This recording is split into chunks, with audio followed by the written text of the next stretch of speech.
एतद् भगवत शम्भोः कर्मदक्षात् भुरः श्रुतं भागवतं वा शिष्या उद्धवाद मेष बृहस्पति।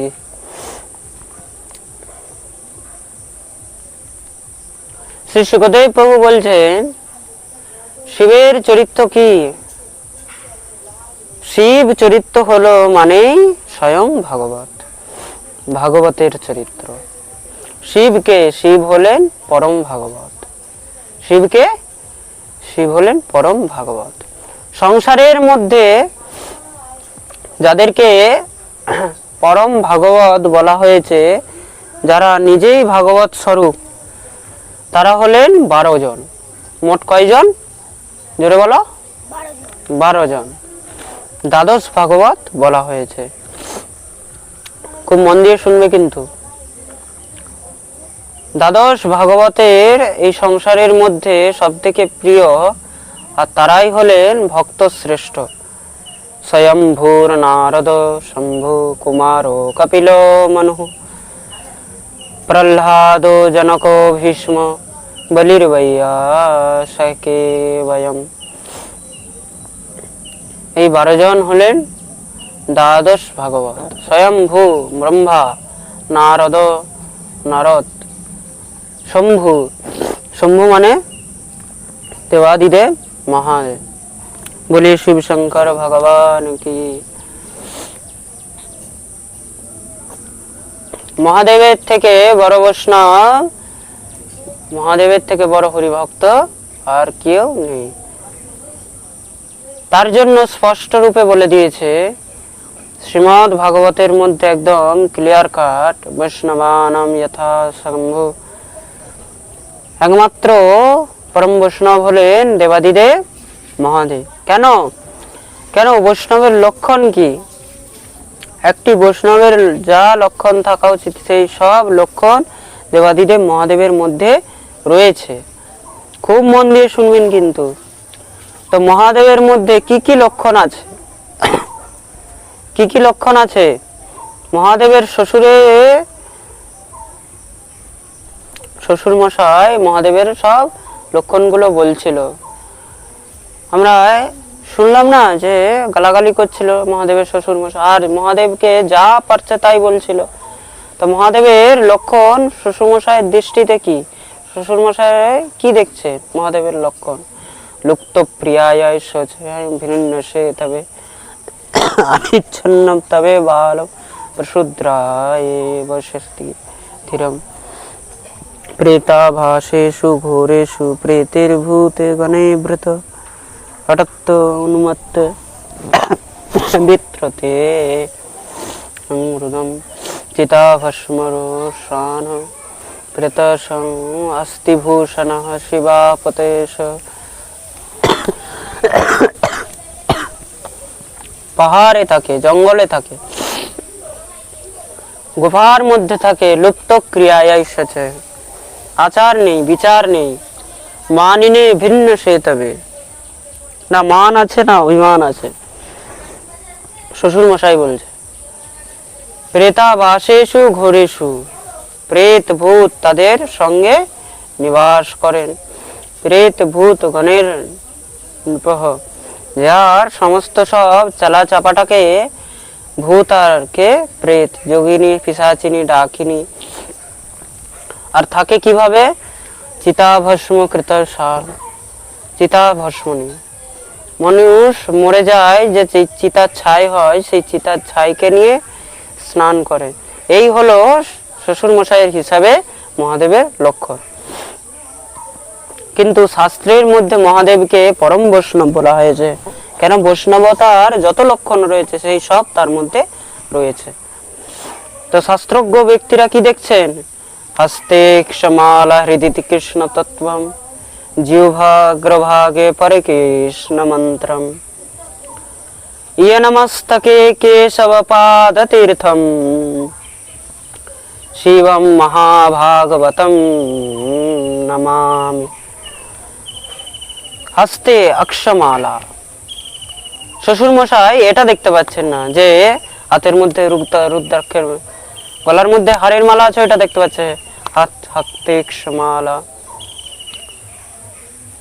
হৃদি কৃষ্ণ তত্ত্ব, হৃদয়ের মধ্যে যার শুধু কৃষ্ণ তত্ত্বই রয়েছে, জিহ্বাগ্রভাগে যার পরিকৃষ্ণ মন্ত্র, যার মুখের মধ্যে শুধু হরিনাম রয়েছে, কৃষ্ণ মন্ত্র রয়েছে, যিনি অহরহ হরিনাম জপ করে চলছে, শ্রীকৃষ্ণ গোবিন্দ হরে মুরারে হে নাথ নারায়ণ বাসুদেব।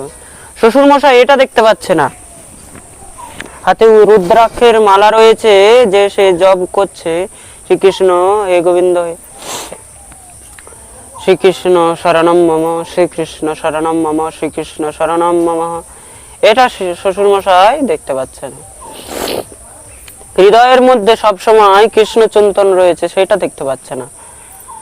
ইয়ানমস্তকে কেশব পাদ তীর্থম, যার মাথার উপরে গঙ্গা রয়েছে, হরিপদি, এটা শ্বশুর মশাই দেখতে পাচ্ছে না। ইয়ানমস্তকে কেশব পাদ তীর্থম শিব মহাভাগবতম নমামি। বৈষ্ণবতার যত সব লক্ষণ, সেই সব লক্ষণ আছে। একই ব্যক্তি, কিন্তু তার দেখার দৃষ্টি মানুষের আলাদা আলাদা থাকে। কেউ তো আর গুণ দেখছে না, কেউ তার অবগুণ দেখছে। মহাদেবের কোনো অবগুণ নেই, খুব মন দিয়ে শুনবে, মহাদেবের কোনো অবগুণ নেই। শ্বশুরমশাই যেগুলোকে অবগুণ মনে করেছিলেন, সেইগুলো মহাদেবের গুণ। 500 টাকা দামের পাউডার সবাই লাগাতে পারে, পারে তো? চিতা ভস্ম সবাই লাগাতে পারে না, পারবে? পারবে? পাউডার তো সবাই মুখে মেখে আসো, তোমরা পারবে? হ্যাঁ, পারবে না তো। কিন্তু এটা মহাদেবই পারে। কেন? আরো সুন্দর হতে চায়, আর মহাদেব নিজেই খুব সুন্দর। সত্যম সচম দয়াত, যে সুন্দর তাকে কোনো সুন্দর দেখাবার প্রয়োজন নেই। মেকআপ কারা করে? পরকে যাদেরকে দেখাতে হবে আমি সুন্দর, আর যে ন্যাচারাল সুন্দর আছে তাকে মেকআপ করার কোনো দরকার নেই। মহাদেব হলেন ন্যাচারাল সুন্দর। কতটা সুন্দর জানেন? কর্পূর গৌরম করুণাবতারম সংসার সারম ভুজগেন্দ্রহারম। কর্পূর গৌরম, কর্পূরের মতন, একদম কর্পূরের মতন সাদা। কার মতন? কর্পূর কেমন হয়? একদম ধপধপে সাদা, একদম তদ্রূপ হলেন মহাদেব। মহাদেব এত সুন্দর যে নিজের সৌন্দর্যকে কিভাবে ঢেকে রাখে, সেটা বলো, কিভাবে ঢেকে রাখে? প্রকৃত বৈষ্ণব নিজের সৌন্দর্য কাউকে দর্শন করিতে চাইবেন না। সৌন্দর্য তাহলে আকর্ষণ হবে, এই আকর্ষণ হলে কি হবে? তখন ভজন নষ্ট হবে। তা নিজের সৌন্দর্যকে মহাদেব কি করেন? আচ্ছাদিত করে রাখেন। এইভাবে মহারাজ খেপা সেজে ঘুরে বেড়ায়, ভব ঘুরে, অবধূত। প্রেম সে বলো, তাতে যেন আর কোনো আকর্ষণ না হয়। যারা আকর্ষণ, যারা কারা করতেছে, যারা নট, যারা অভিনেতা, যারা নট অভিনেতা, তারা আকর্ষণ চায়। আমার দিকে সবাই তাকা, দেখতে সুন্দর লাগতে হবে, দেখতে এমন লাগতে হবে, এই হবে সেই হবে। কিন্তু ভগবত ভক্ত বৈষ্ণবগণ, তাদেরকে আকর্ষণের কোনো প্রয়োজন নেই, কোনো দরকার নেই। তোমার ভিতরে যদি গুণ থাকে, মনে রাখবে, তোমার রূপ থেকে যদি 10 জন আকর্ষিত হয়, যেদিন তোমার রূপ শেষ হয়ে যাবে সেদিন তোমার আকর্ষণ শেষ হয়ে যাবে। যদি তোমার মধ্যে গুণ থাকে, তাহলে তোমার প্রতি আকর্ষণ কোনোদিন শেষ হবে না। কেন কি? সে তোমার রূপ দেখে আসেনি, সে কি দেখে এসেছে? তোমার গুণ দেখে। তা নিজের মধ্যে নিজের গুণকে বিকশিত করো, নিজের গুণকে বৃদ্ধি করো। রূপ বৃদ্ধি করে কোনো লাভ নেই। এই রূপ আছে, আজ আছে, কাল নেই। নাম গুন যায়, চেহারা বদল যায়।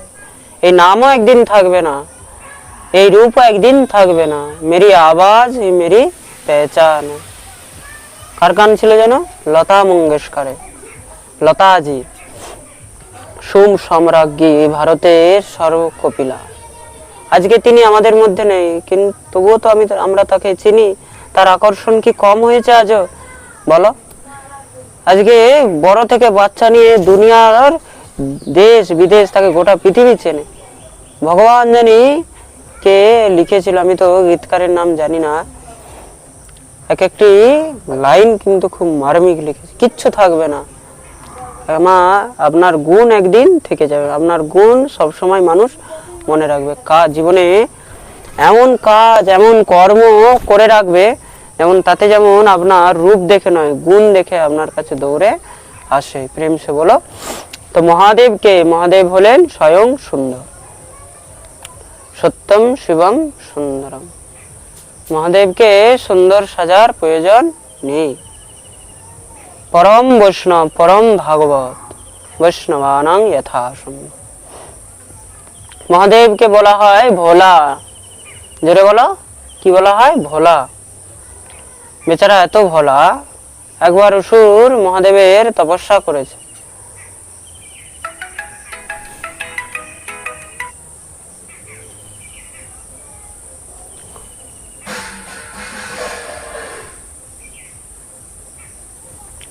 নাম হলো বৃকাসুর।